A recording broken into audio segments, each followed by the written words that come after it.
Bharat union of states, ये मानते हैं ना आप? हर राज्य अलग अलग राज्य है, तो अलग अलग राज्य में अलग अलग सोचधारा रहता है। तेलंगाना में जो सोचते बिहार में थोड़ी सोचेंगे। तेलुगु देशम पार्टी आंध्र प्रदेश में मोदी जी के साथ जोड़ा हुआ है, फिर यहां पर क्यों नहीं? यहां पर क्यों नहीं? तो अलग अलग राज्य में वो पार्टी, वो नेता लोगों के बीच में जो गठबंधन है वो गठबंधन रहेगा। तो मोदी जी के लिए एक कानून, असदुद्दीन ओवैसी के लिए दूसरे कानून लागू कैसे हो जाएंगे? बिहार का सिचुएशन हमें क्या पता है? तेलंगाना ऐसा सिचुएशन है, बीजेपी बीआरएस एक तरफ है, कांग्रेस सीपीआई सीपीएम एमआईएम दूसरे तरफ है। ये लड़ाई मोदी केसीआर राहुल गांधी रेवंत रेड्डी बीच में लड़ाई है।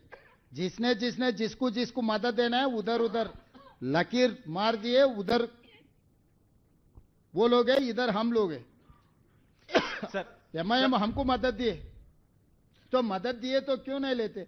कल के दिन प्रमोद जी भी अगर ये छोड़ के हमको मदद दिए तो हम ले लेंगे।